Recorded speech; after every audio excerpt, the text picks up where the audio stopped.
బాబోయా వస్తున్నాక వస్తలేదు కదా సాతానుడు ఓకేనా సాతానుడు సాతానుడు ఆ విధంగా చిక్కులు పెట్టాడు.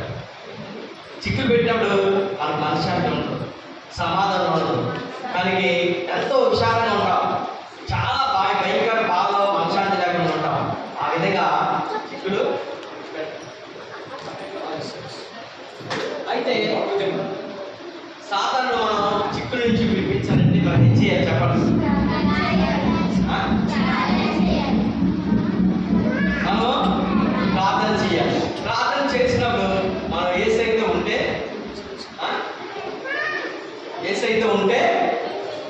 ఏమవుతుంది? ఆ చిక్కులన్నింటినీ దేవుడు మన నుంచి విడిపించి మనల్ని కాపాడుతాడు. ఏసైతే లేవనుకో ఇంకా సోదరులకు వెళ్ళిపోతూ ఉంటాం, మనశ్శాంతి ఉండదు. చాలా మంది కూడా ఆత్మహత్య చేసుకుంటూ ఉంటారు. ఎందుకు తెలుసా? మనశ్శాంతి లేక ఎందుకు నా బ్రతుకు అనుకుంటాను. అదే మనం ఏసైగా ఉన్నాడనుకో ఆ తలం ఏసయ్య నేను ఏసైని పెట్టాను, ఏసయ్య దాన్ని సహాయం చేస్తాడనేసి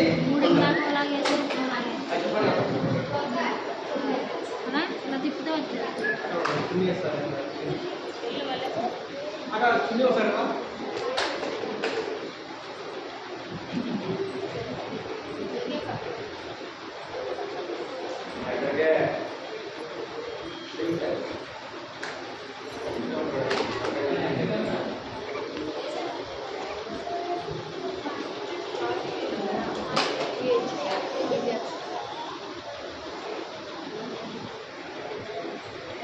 సరే సరే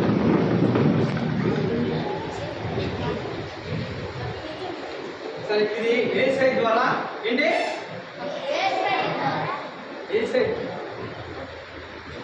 ఏసై రక్తం ద్వారా మనం ఇవి కనబడితే ఆ చిక్కుడు వెళ్ళేది ఏమంది చూసారా? ఏసైతో మనం ప్రార్థన చేసుకున్నప్పుడు, ఏసై మనం కోరినప్పుడు ఆ చిక్కులన్నింటినీ ఏసయ్య విడుదల చేస్తాడు. అర్థమైంది మీకు? ఈ చిక్కులు ఎవరు ఇస్తారు? ఏసై రక్తం. ఏసై రక్తం ద్వారా మనం కడగబడితే మన ఎన్ని సమస్యలు ఉన్నా, ఎన్ని ఇబ్బందులు ఉన్నా అవన్నీ తొలగి పోతాయి. ఓకేనా? అర్థమైందా? మన సమస్య వచ్చి